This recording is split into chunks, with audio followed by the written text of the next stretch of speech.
Le sujet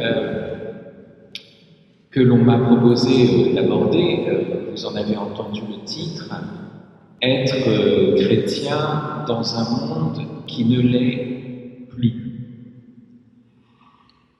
Et comme vous l'avez tout de suite compris, ce titre a un présupposé massif et tout à fait discutable.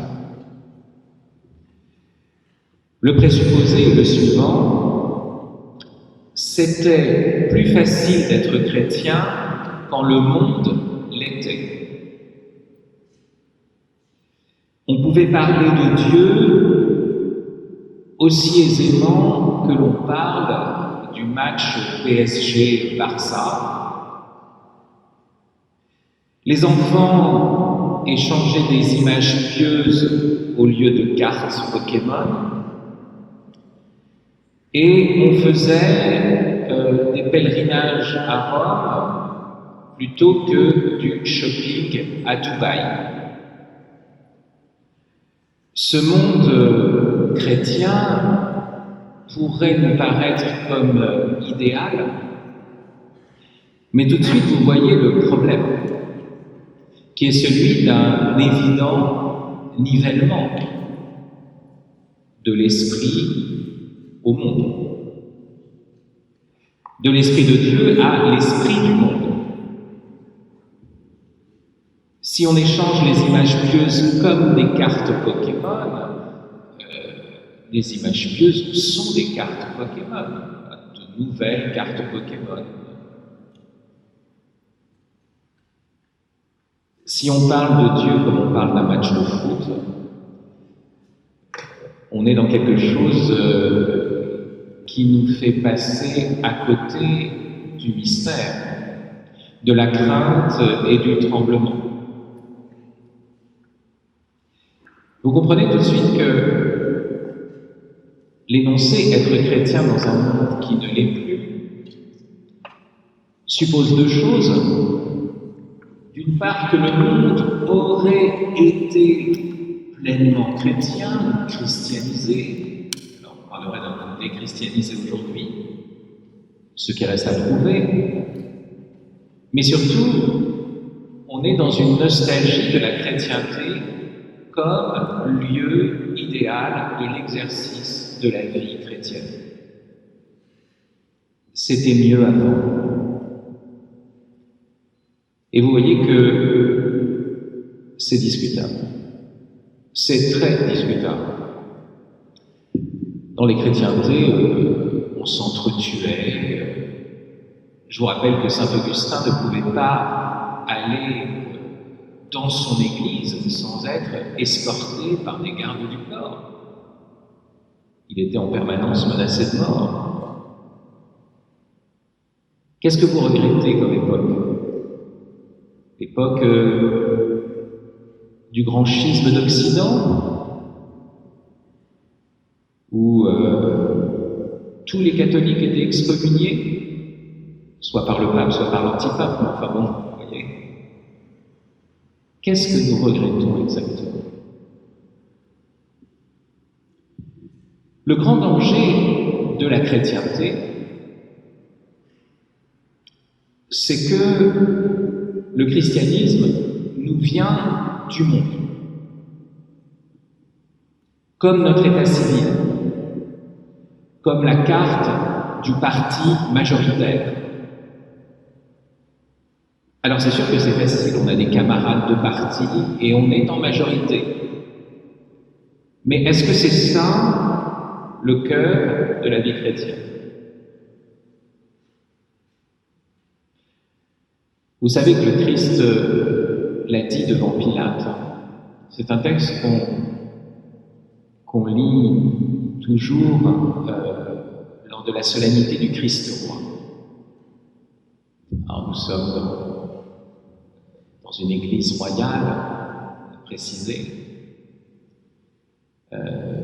mais le Christ dit devant Pilate que son royaume n'est pas de ce monde. Le mystère chrétien n'est pas de ce monde. Et un christianisme qui viendrait donc de ce monde est un christianisme pour le moins ambigu. Je ne dis pas que c'est mieux maintenant, mais je dis que ça n'était pas forcément mieux avant.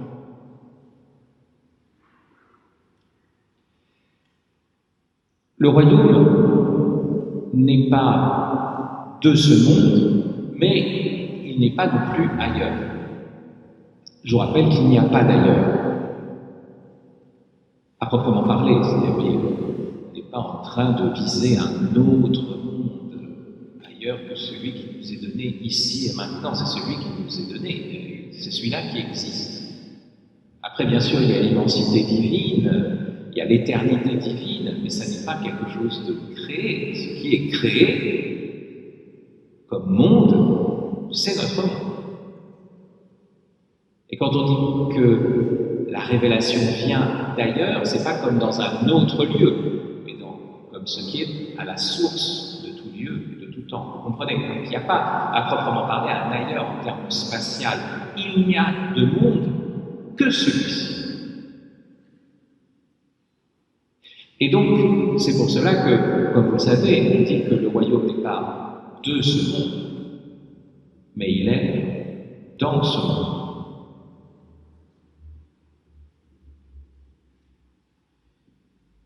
Donc, toute la difficulté est là.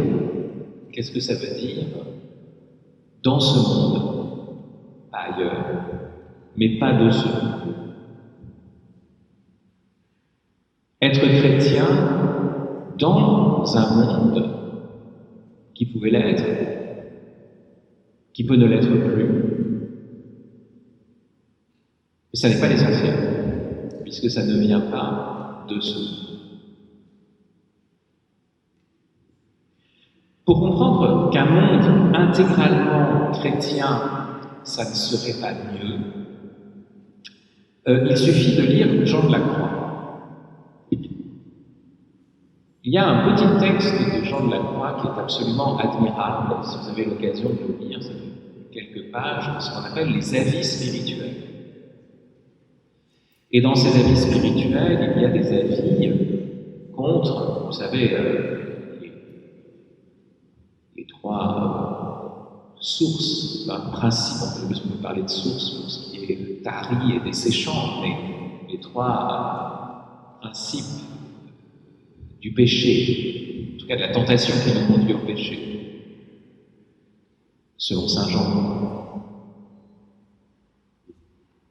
Le monde, le démon et la chair, notre orgueil. Et il y a donc des avis spirituels contre le monde.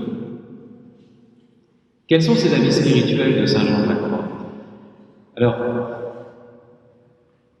il les subdivise en trois précautions.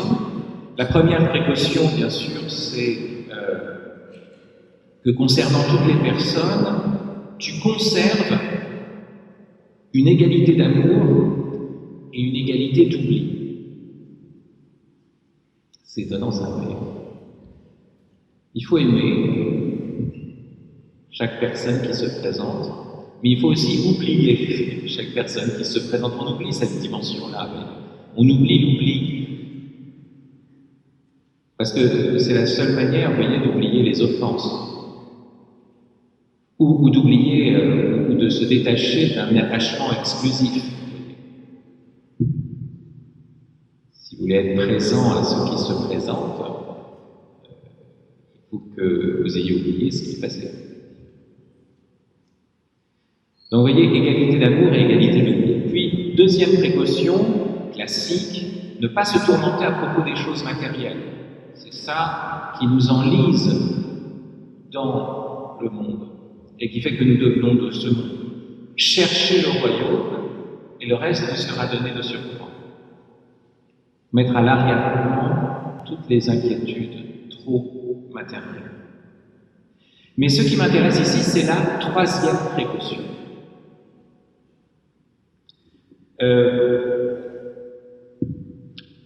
Où Jean de la Croix déclare qu'il ne faut pas se tourmenter ou se scandaliser de ce que l'on voit et de ce que l'on entend. C'est à peu près le contraire de ce qu'on fait sur les réseaux sociaux. Mais je vous lis Jean de la Croix, je ne vous lis pas les réseaux sociaux. Écoutez bien. Quoi que tu vives avec des anges, beaucoup de choses ne te paraîtront pas bonnes, car toi, tu n'en pénètres pas la substance. Parole étonnante, hein. Il s'adresse à un religieux et dit « Si tu étais dans une communauté d'anges, tu continuerais à murmurer, tu continuerais à te plaindre, tu continuerais à te scandaliser, parce que tu vas regarder ce que font les autres, alors que tu ne sondes pas leurs intentions. Dans le cas des anges, c'est le seul problème. C'est pour ça qu'un ange gardien ne tiendrait pas 2 jours dans une maison bourgeoise. Si on voyait ce que fait notre ange gardien, c'est-à-dire au fond notre éducation au martyr, on le renverrait très vite. Donc, dans une communauté d'anges, on regarde et on juge d'après les apparences, des intentions qui sont obscures pour nous. Et donc on critiquerait encore. Et puis il y a un autre niveau, dans une communauté d'anges, mais c'est l'autre problème. Dieu permet un certain nombre de choses qui, malgré tout, vont contribuer au bien de ceux qu'il aime. Mais si on s'arrête à voir les choses permises, voyez, si on s'arrête là-dessus, si on se laisse hypnotiser par cela, eh bien on se scandalise, on est tourmenté, c'est fini. Alors écoutez la suite. Quoi que tu vives avec des anges, beaucoup de choses ne te paraîtront pas bonnes, car toi tu n'en pénètres pas la substance.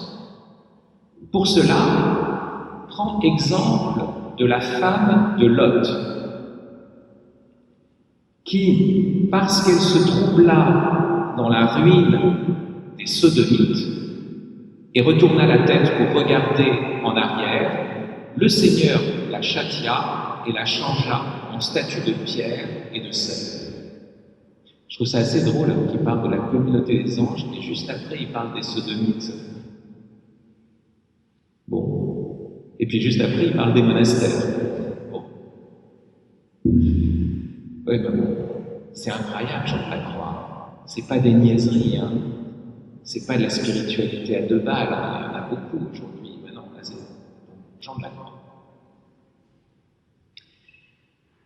Oui, c'est comme le regard de la méduse, vous voyez. Vous êtes pétrifié par ce regard, et souvent, ce que nous voyons, par nos smartphones, par, vous voyez, une sorte de scandale devant ce qui se passe aujourd'hui. Il y a des raisons de se scandaliser, hein. Je ne suis pas en train de dire qu'il n'y en a pas. Voilà. Mais on est pétrifié. On est changé en statue de pierre et de sel. C'est pour cela d'ailleurs que le pape François commence son encyclique Fratelli Tutti par une critique vraiment remarquable des réseaux sociaux.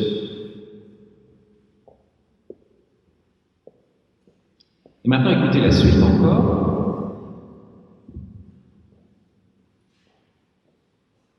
Tout cela afin que tu comprennes que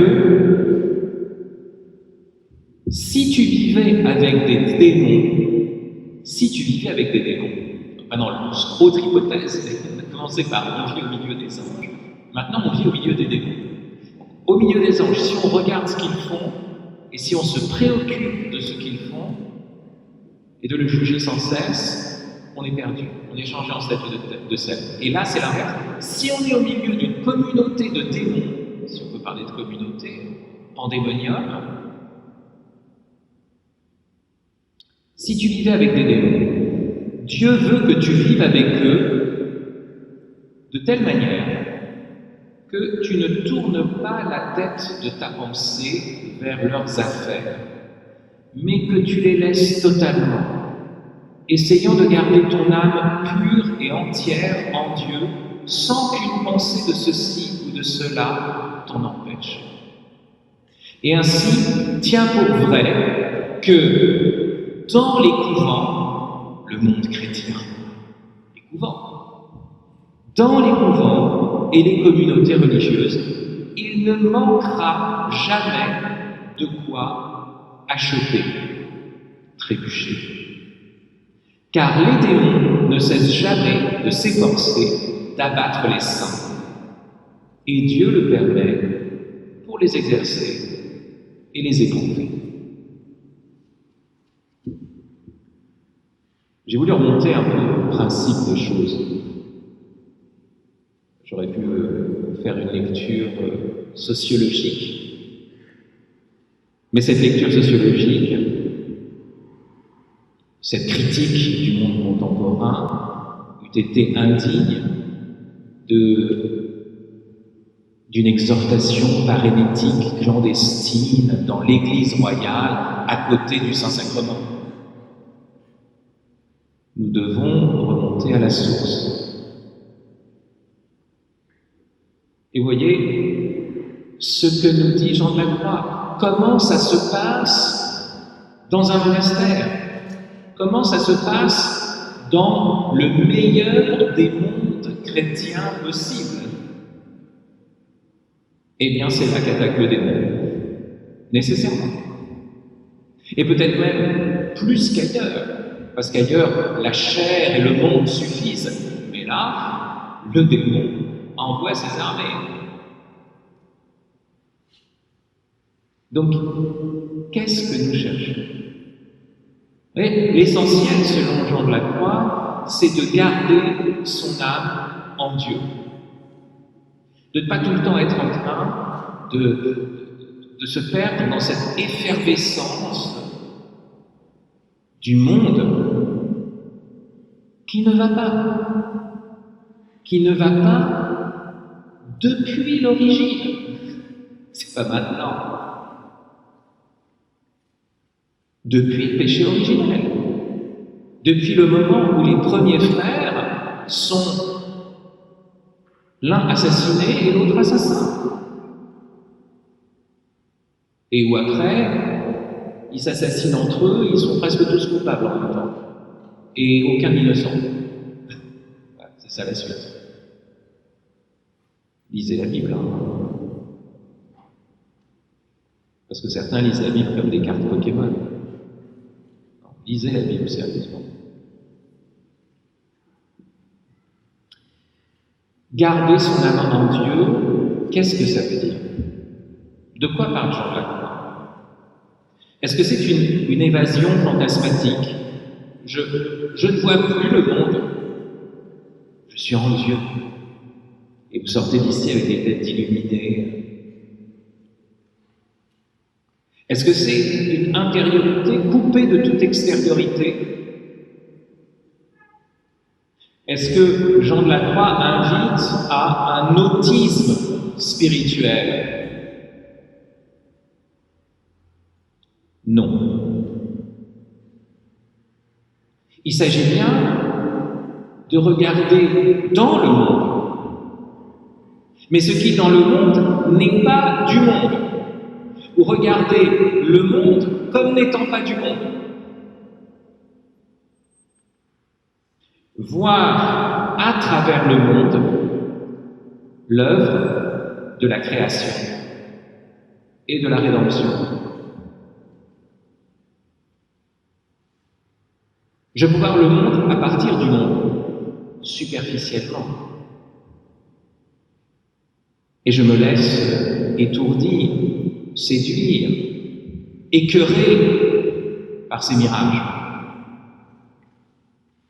Mais je peux aussi regarder le monde à partir de l'acte de création et de rédemption. D'ailleurs, quand le Christ dit de chercher le royaume, qu'est-ce qu'il dit? Il dit, regardez les lys des champs, regardez les corbeaux du ciel.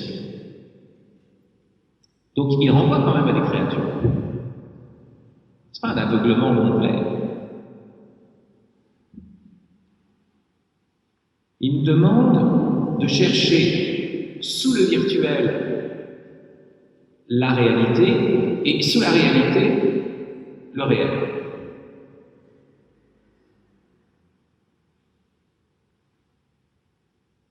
Pour nous laver le regard, il est bon de regarder des choses simples et concrètes. Parce qu'on peut toujours dire ça va mal, regardez la gestion de cette épidémie, est-ce que des grands se sont entendus pour produire ce désordre mondial, ce grand reset?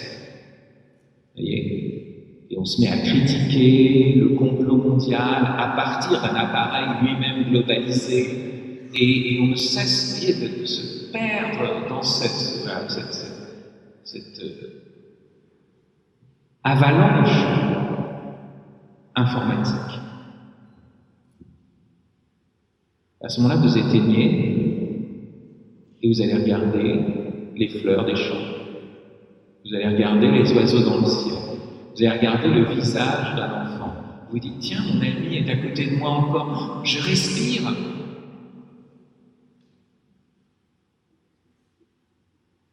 Souvent, c'est cette réalité de base que nous oublions. Le fait que le sol nous porte encore. Et nous réagissons comme des enfants gâtés, si vous voulez. Le propre de l'enfant gâté, c'est qu'il ne cesse de recevoir, mais il reçoit tellement qu'il oublie les dons qu'on lui a faits. Et il entre dans l'ingratitude. Et la Bible ne cesse de parler de cela.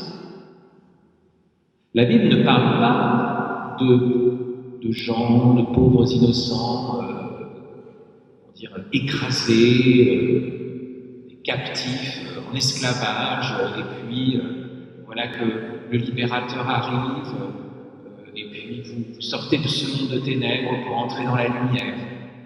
C'est comme ça que c'est analysé, souvent. Oui, cette logique de libération d'un peuple de victimes. La Bible ne parle pas de ça.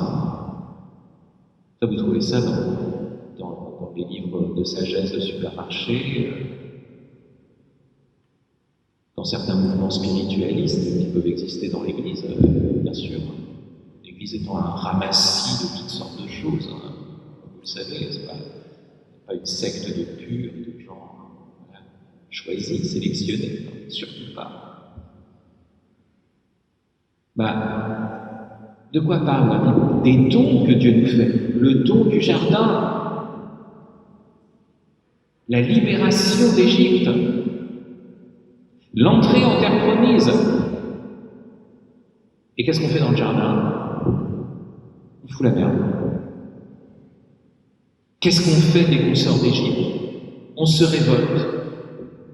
On a été libéré de Pharaon, on n'est plus esclave, mais on devient de nouveaux pharaons. Et on arrive en terre promise, c'est la fin de la Torah, du Deutéronome, le dernier cantique, que Dieu demande à Moïse. Vous allez entrer en terre promise, ils ne sont pas encore rentrés, mais il y a une annonce. Vous allez rentrer en terre promise, vous allez engraisser, vous allez m'oublier, et je serai obligé de vous faire déporter par une nation stupide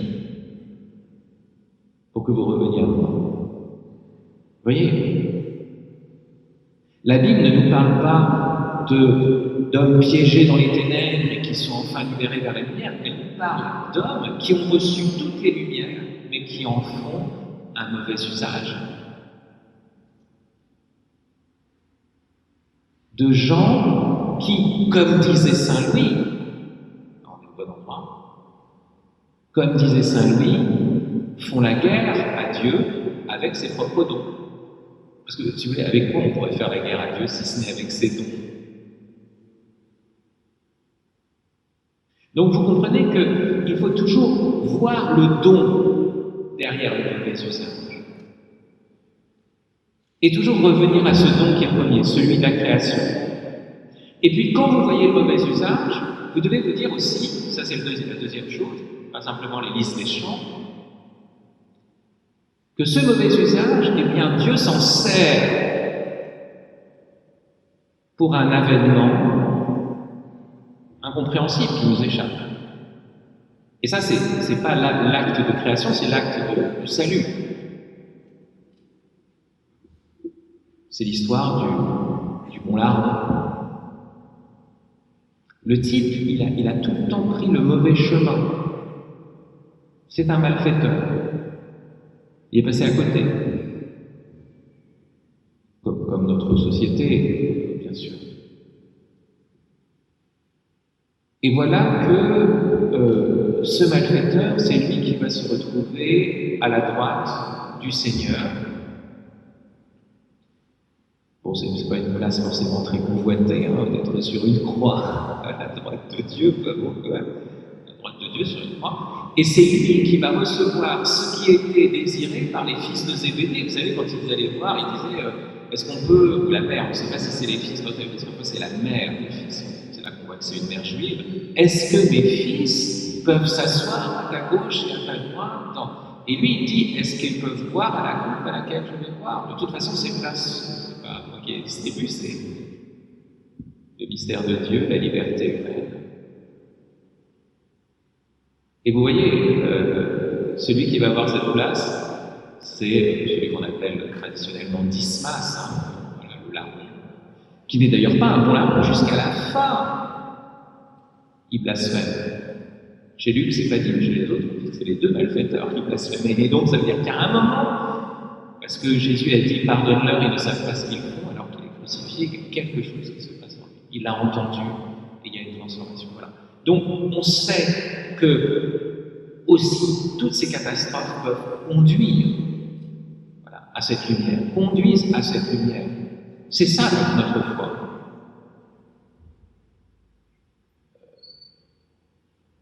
Joseph vendu par ses frères, qui devient le vice-roi d'Égypte. Moïse abandonné au fleuve au moment où on massacre les enfants, et c'est lui qui devient le libérateur de son peuple. Toujours, vous voyez, cet événement du salut qui se fait dans un monde où tout était fait pour étouffer la vie. Donc c'est ça que nous devons apprendre à voir, quel que soit le lieu où nous sommes. Et ça n'était pas mieux avant. Il y avait des choses qui étaient moins pires. Parce que le mouvement de l'histoire, comme vous le savez, la parabole du bon grain et de l'ivraie, c'est la double croissance du bien et du mal. Donc on va toujours en même temps vers le meilleur et vers le pire. Et ultimement, bien sûr, le terme qui rassemble ces deux choses, c'est le mot apocalypse. L'apocalypse, c'est révélation, mais c'est aussi catastrophe, précipitation vers la fin.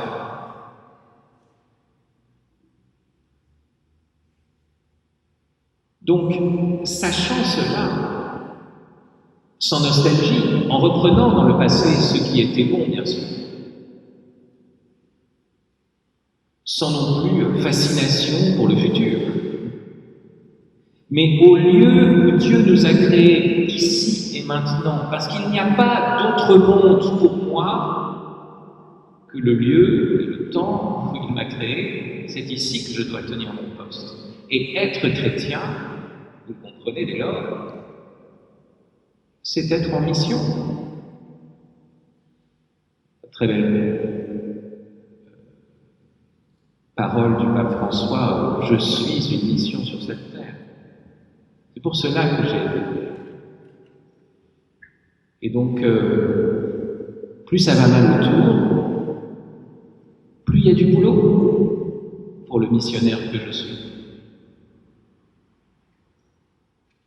J'ai pas un plan. Je ne suis pas au chômage en tant que missionnaire. Jamais.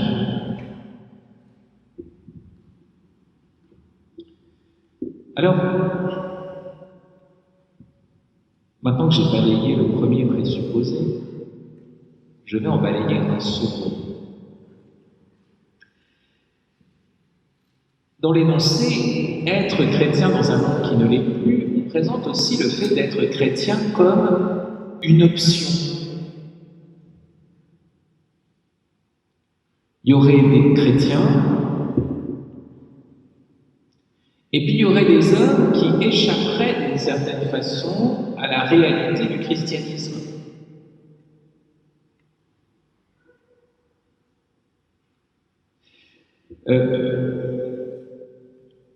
Comme si chrétien voulait dire autre chose qu'être humain ou être vivant. Ça ne veut pas dire autre chose. Le Christ est l'homme.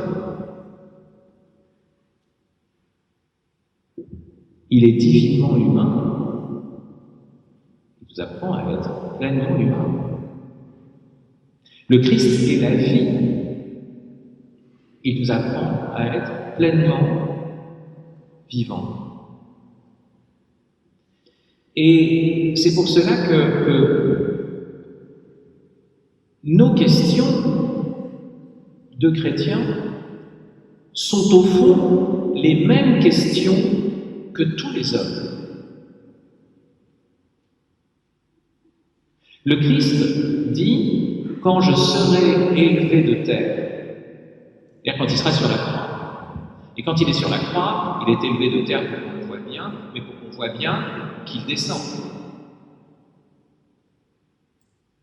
Qu'il descend le plus bas possible. De telle sorte que si bas qu'un homme descend, le Christ l'a toujours précédé plus bas encore. Et il a même assumé tout. J'ai soif.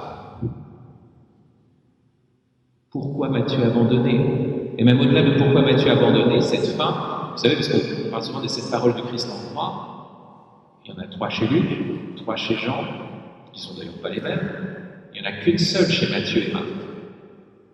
C'est mon Dieu, pourquoi m'as-tu abandonné? Et un grand cri.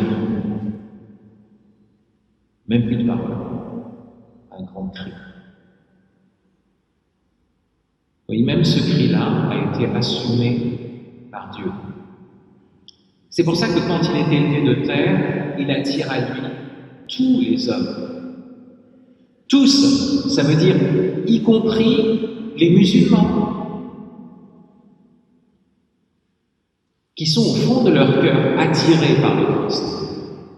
Et ça peut-être la mission, c'est de leur révéler l'attraction de leur cœur. Y compris les musulmans, y compris les bouddhistes, y compris Marine Le Pen, y compris Emmanuel Macron. Je sais que c'est difficile à croire. Il a fallu qu'un Dieu vienne sur terre pour qu'on puisse le croire.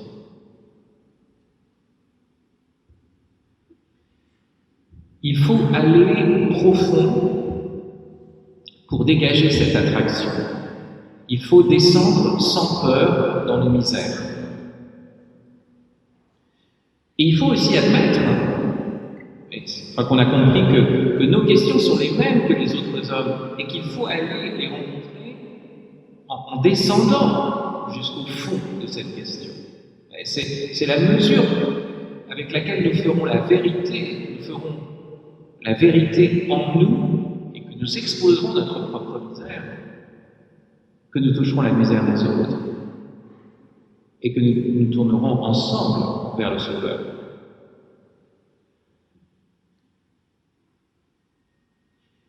Mais il faut admettre que aussi cette attraction n'aboutit pas automatiquement à une alliance.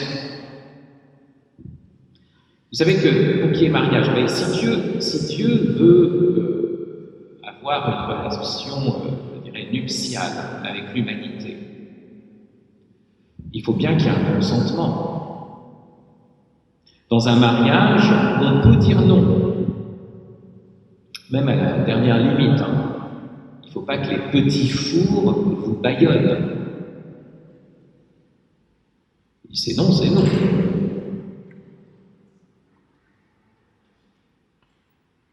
Eh bien, au terme d'une prédication,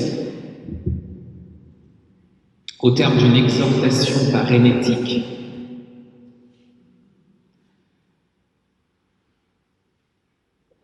certains se convertissent,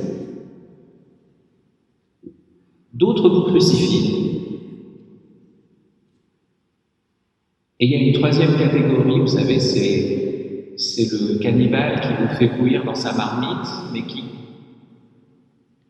pour la première fois, dit le bénédicité.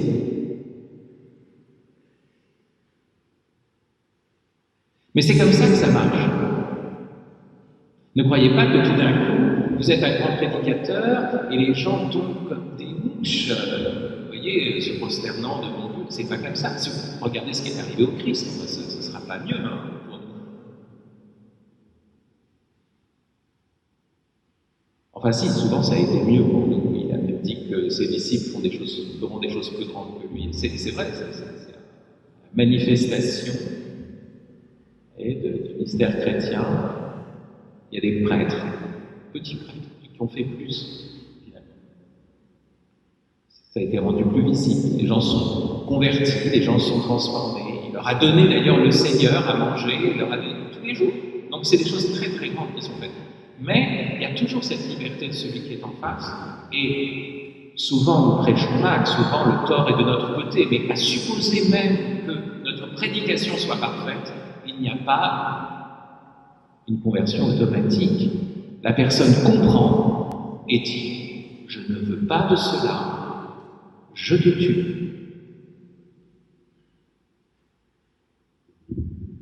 Donc tout ça est parfaitement normal et il ne faut pas s'inquiéter finalement de cette hostilité ambiante. Alors, j'en arrive maintenant, puisqu'on a balayé les présupposés. Au fond, quel est notre problème aujourd'hui ?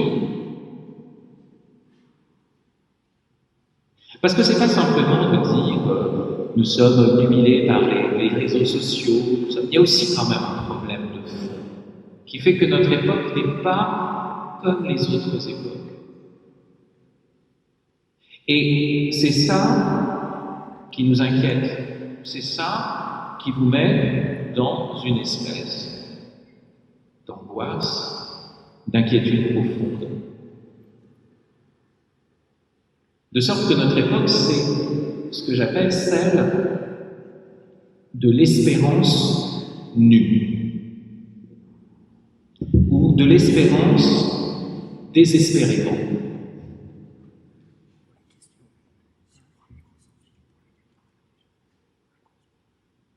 Il faudrait mesurer ici le ridicule de notre situation, de votre situation à vous, qui appartenait quand même à une certaine classe d'âge. Votre classe d'âge est confinée, couverte, incendiée, je ne sais pas comment on dit, pour un couvre-feu, quel est l'adjectif, masquée, gélifiée, à cause d'un virus dont elle ne risque guère de mourir. Il y a une prudence à avoir sans doute à l'égard des personnes plus âgées, affectées de comorbidités, etc. Comme vous le savez, je ne suis pas en train de vous encourager à des actes téméraires, qui sont une autre forme de lâcheté. Mais il faut remarquer que, à côté de ce drame d'une épidémie, qui ne vous concerne pas directement, il y a un vrai drame qui concerne votre classe d'âge. La première cause de mortalité chez les 15-35 ans, c'est le suicide.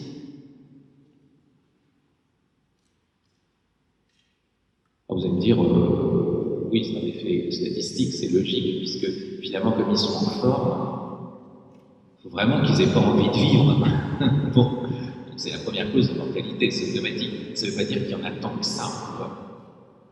Remarquez, hein, l'objection est recevable. Il y en a peut-être pas tant que ça, mais il y en a plus dans cette classe d'âge que dans les autres. Il y en a en fait beaucoup. Je me suis renseigné une tentative toutes les 2 secondes. Ça en fait un certain nombre, vous voyez, dans le monde, mais depuis que j'ai commencé à parler.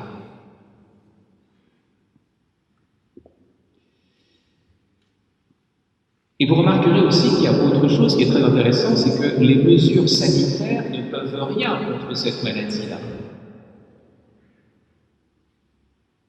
Plus il y a de mesures sanitaires, plus on est malade. On l'a vu, hein, l'augmentation du suicide suite aux mesures sanitaires. Parce que cette maladie-là, elle suppose la santé.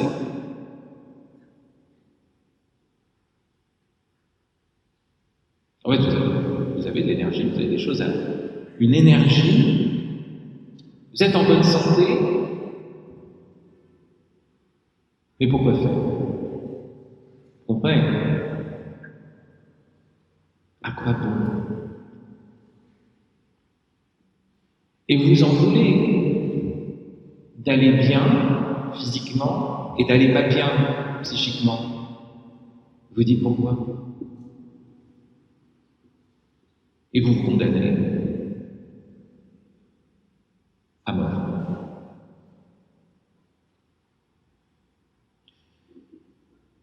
La grande question, c'est que vais-je faire de mes forces? À quoi vais-je les dépenser?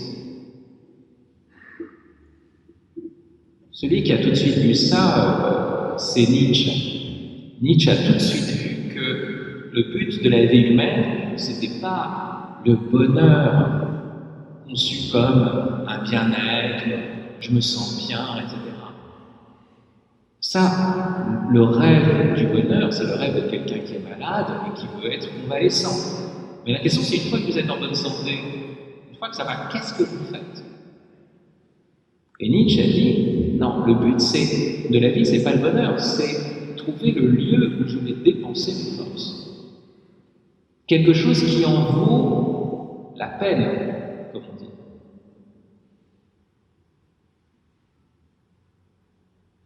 Platon l'avait vu aussi. Dans le banquet, vous savez que quand il y a ce dialogue du jeune Socrate avec Diotime, Socrate entre dans cette mystique à partir de la beauté des corps, on remonte vers la beauté des idées, de la beauté des idées, jusqu'à s'unir au beau.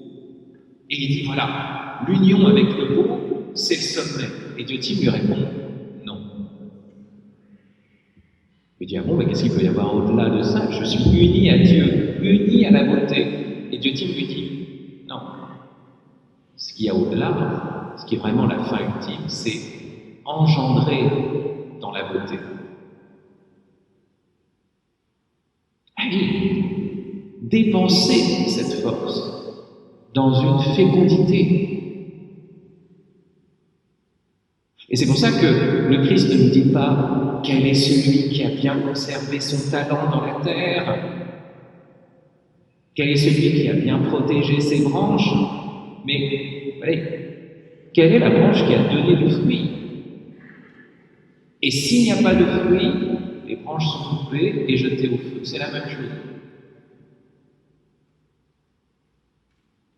Donc la finalité, c'est pas d'être une jolie branche, ça n'est même pas de s'épanouir, faire des fleurs. Non, c'est de donner du fruit. La fleur reste accrochée à la branche, l'épanouissement, c'est toujours l'épanouissement de soi. Donner du fruit, c'est produire quelque chose qui va se détacher de nous-mêmes, qui ira vers l'autre.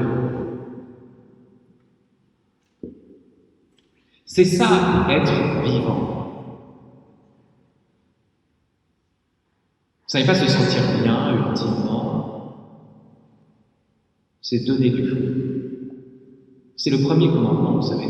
Premier commandement à donner à l'homme, qui a été traduit stupidement par croisser.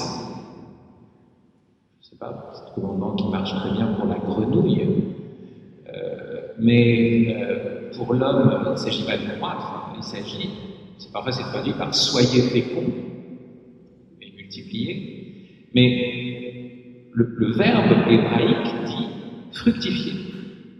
Oui. Vraiment le verbe qui touche aux arbres. Aujourd'hui, enfin, il y a quelque temps, la dernière fête juive que les Juifs ont fêtée, c'est Toubicha, donc ça c'est une fête où tous les enfants doivent planter un arbre. Et pourquoi planter un arbre? Parce que l'arbre est notre maître spirituel. Puisque le premier commandement, c'est fructifier. Très important, où il y a des arbres. Donc, être vivant, c'est ça. Quel est le sens de la vie?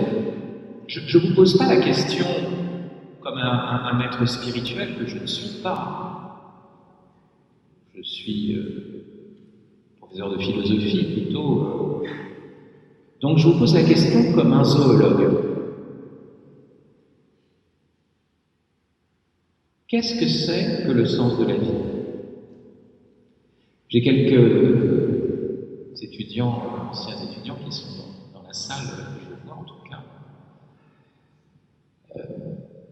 Ils savent très bien qu'une bonne partie de mon cours se dépense à leur expliquer que la vie n'a pas pour but la conservation de soi. Si le but c'était la conservation, la vie n'aurait pas commencé, parce qu'une pierre persiste davantage dans l'être qu'une fleur. La grande différence d'une fleur, c'est qu'elle engendre d'autres fleurs, bien sûr. Mais ça montre bien que vous pouvez encore voir cet engendrement comme étant lié à la conservation de l'espèce. Mais en même temps, nous savons que cette conservation reste fugitive. Pourquoi elle commencerait? Et donc, je dis toujours à mes étudiants, pourquoi est-ce que les oiseaux chantent? Est-ce qu'ils chantent pour se conserver?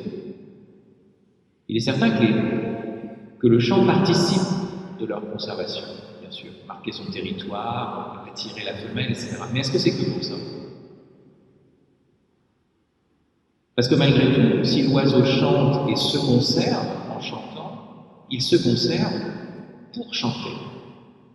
Pour qu'il y ait encore le rossignol, la fauvette grisette, le pinson, cette diversité de ramages et de plumages autour de nous. Et donc vous voyez que je vous parle en zoologue, je ne suis pas en train de vous parler du sens de la vie avec des termes fumeux qui partent dans je ne sais quelle sphère, non. Je vous parle de la réalité concrète de la vie de tous les vivants. La vie n'a pas pour fin de se conserver, mais de s'exposer. S'exposer au double sens de manifester son être. Vous voyez, le vivant produit une forme et maintient cette forme originale, spécifique. Manifester son être et s'exposer aussi au sens de risquer sa peau.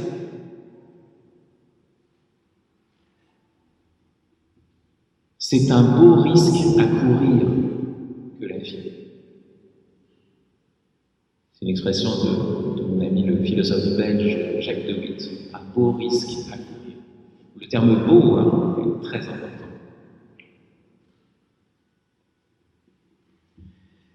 L'espérance prolonge cet élan de la vie à se donner. Le but d'ailleurs de notre espérance, ce qu'on appelle la béatitude, c'est pas simplement se réjouir en Dieu, mais c'est devenir fécond en Dieu, c'est même remettre à Dieu l'esprit de Dieu, tel que chacun de nous peut le remettre d'une manière unique, de telle sorte qu'il est neuf. Fécondité en Dieu, engendré dans la bonté, engendré dans la vérité. Donc vous voyez que j'arrive à ma conclusion. En plus, on entend des sirènes, alors il faut que j'aille un peu vite. L'espérance, comme je vous l'ai dit, prolonge cet élan dans l'exposition. Et le problème, aujourd'hui, ce n'est pas que le monde n'est plus chrétien. C'est ça qui est sans précédent. C'est que le monde n'est même plus le monde. D'une part, c'est la fin du monde moderne. Le monde moderne croyait en des utopies politiques. On allait réaliser un monde meilleur. C'était un monde humaniste qui croyait au pouvoir de l'homme à établir sur la terre un règne de justice, d'égalité. Tout ça s'est effondré. Et là où vous vous sentez un peu délaissé, là où vous vous sentez, comme disait déjà Alfred de Musset, parce qu'il arrivait après les grandes campagnes napoléoniennes, je suis né trop tard dans un monde trop vieux. Être né trop tard dans un monde trop vieux parce que nous n'arrivons plus à nous investir, on ne sait pas pour quel combat politique il s'agit de s'investir. Il y avait des partages qui étaient clairs autrefois, ne serait-ce que même lutter contre le communisme. C'était une des grandes ambitions d'un grand nombre de jeunes chrétiens à une époque. Mais tout ça a disparu. Autrement dit, ce type d'espoir-là, vous voyez, vous n'avez plus le secours de cet espoir-là, de générations qui, vous voyez, suivaient des drapeaux.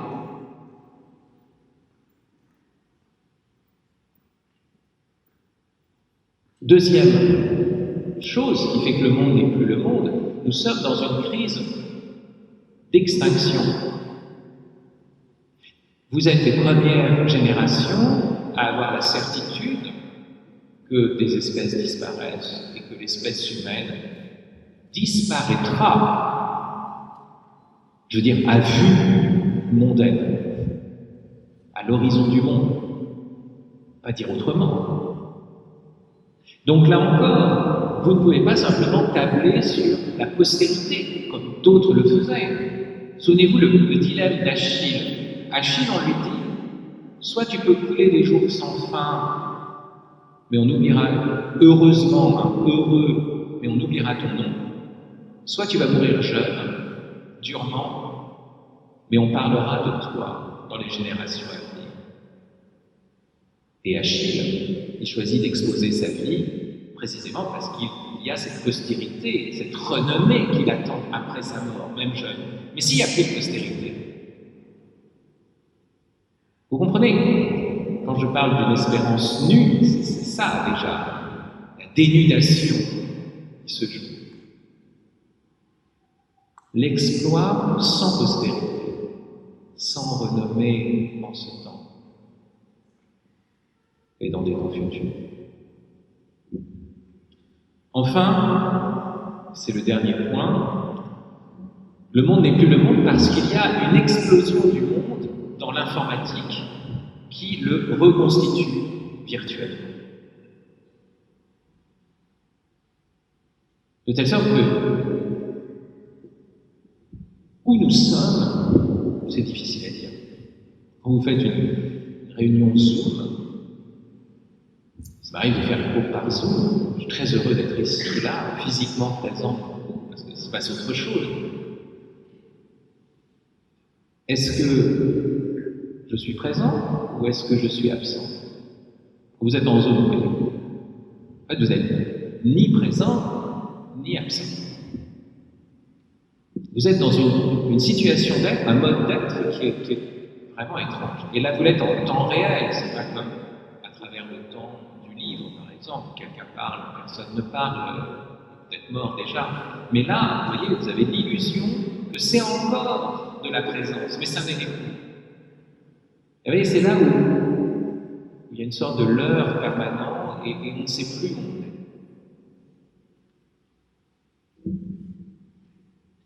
Et c'est parce que ce monde n'est plus le monde que nous abandonnons l'humain et qu'aujourd'hui nous sommes dans une période de post-humanisme.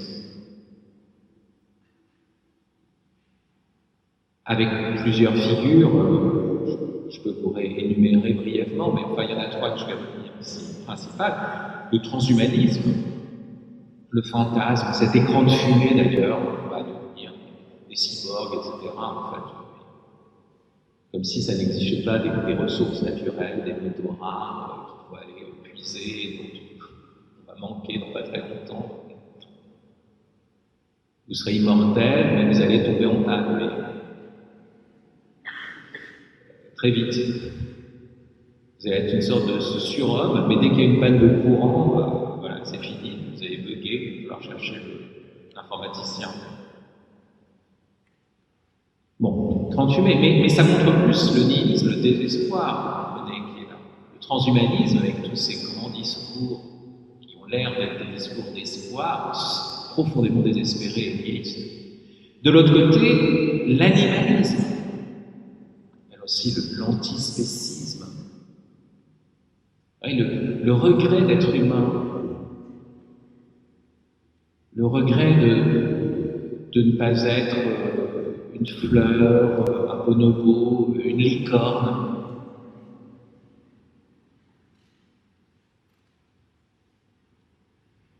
Et enfin, troisième forme du post-humanisme, le fondamentalisme religieux. Vous voyez, où il y a un désespoir quant à l'homme, alors on le fait exploser pour un paradis qui n'est plus, il n'y a plus rien dans ce monde, si vous voulez. Le monde, c'est la terre brûlée. Et c'est une ville après que Daesh est passé. Oui, parce que tout c'est dans l'au-delà, mais ça ne se joue pas dans ce monde. Eux, ils croient en un autre monde. C'est pour ça qu'ils peuvent se faire exploser. Ils pensent que c'est une sorte de transport en commun vers l'autre monde.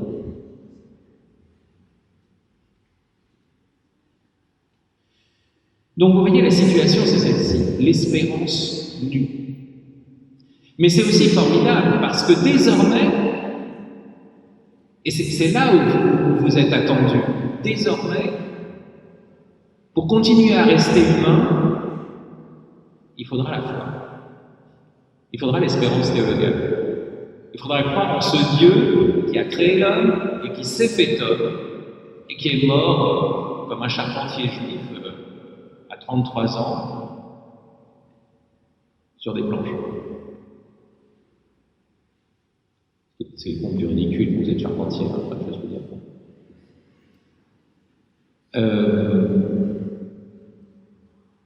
Donc,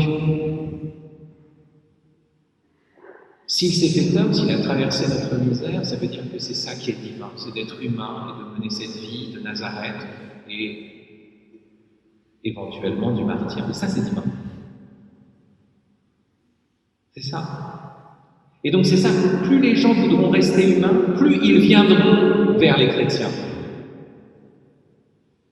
De la même façon, aujourd'hui, pour garder la raison, il faudra de plus en plus la foi. Ils n'iront pas vers le fondamentalisme islamique, il n'y a plus de raison. Et les gens qui veulent encore garder la raison viendront vers les chrétiens, parce que la raison est en train de déserter les universités. Les universités dévastées par beaucoup aujourd'hui de l'islamo-gauchisme, par l'écriture inclusive. Je ne sais pas comment ça se fait oralement, l'écriture inclusive. Le racialisme, les lobbies LGBT, etc. Attention, moi je suis pas contre ce que je veux dire. La vraie question, c'est pas le fait que ça existe. La vraie question, c'est est-ce que la discussion rationnelle est encore possible? Et c'est là où il y a un refus. Vous voyez?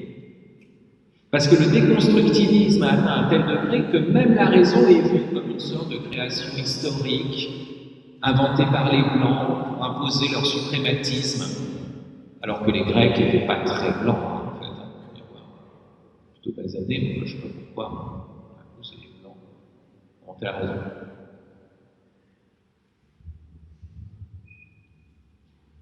Donc, vous voyez que nous sommes dans une situation exceptionnelle de l'espérance nue, c'est-à-dire que désormais, la raison, l'humain, le sexe,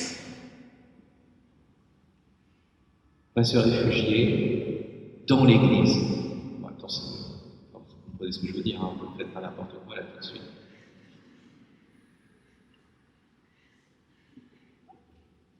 Et c'est pour cela que nous sommes dans une époque formidable et que notre attitude doit être cette attitude missionnaire, combative, mais confiante. Comment faire? On ne peut pas l'être en lonesome cowboy. Nous sommes des animaux politiques. Notre foi n'est pas une foi individuelle, c'est une foi ecclésiale. Donc comment faire? Il faut qu'il y ait des lieux, il faut qu'il y ait des petites communautés. Vous ne pouvez plus vivre comme ça, solitaire, atomisé. Vous devez vous retrouver, vous devez apprendre à habiter ensemble, à prier ensemble. Vous devez former des petites communautés adossées à une paroisse, adossées à un monastère, avec un jardin, pour voir des choses qui poussent. Avoir des lys des champs et des corbeaux, quoi, si vous voulez. Je ne dis pas forcément faire pousser des légumes, hein, c'est une question écologiste aussi.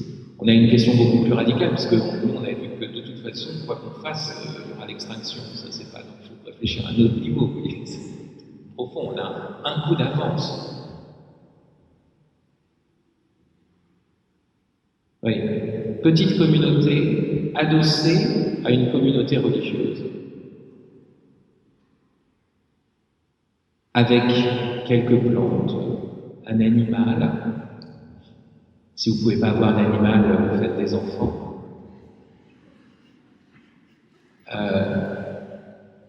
Non, parce que le visage d'un enfant, bah oui, forcément, ça vous arrache, je veux dire. Je ne parle pas des adolescents, je parle des petits adolescents, ça vous rappelle un ennui, ça c'est autre chose.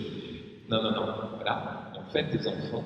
C'est ça qu'on a accueilli notre 9e. Et cela, ça va vous servir de base arrière, parce qu'il ne s'agit pas simplement de vivre en vase clos. Notre théologie n'est pas celle des Amish, qu'on peut admirer par ailleurs. Mais le problème, c'est après, vous voyez, le fait que nous avons été créés dans ce temps, dans ce lieu, dans ce monde, et c'est dans ce monde que nous avons à faire des choses. Même vous travaillez comme, je ne sais pas, j'imagine les pires formations que vous pourriez avoir, non, parce qu'il y a des gens qui ont de la chance, qui sont charpentiers ou bergers, puis il y a certains qui sont polytechniciens, pire, énarques. Bon. Mais même là, vous pouvez essayer de faire des choses. Mais il faut que vous ayez cette base arrière. Mais ce n'est pas pour après mépriser le monde. C'est dans ce monde que ça se joue. C'est dans ce monde que vous avez cette mission.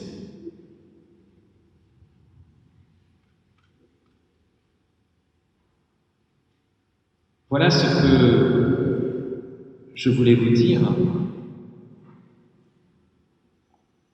Être chrétien, ça a toujours été une aventure. Être chrétien, ça a toujours été un combat, quelle que soit l'époque. Et cette époque est à la fois pire et meilleure que les précédentes. Mais n'ayez pas de nostalgie.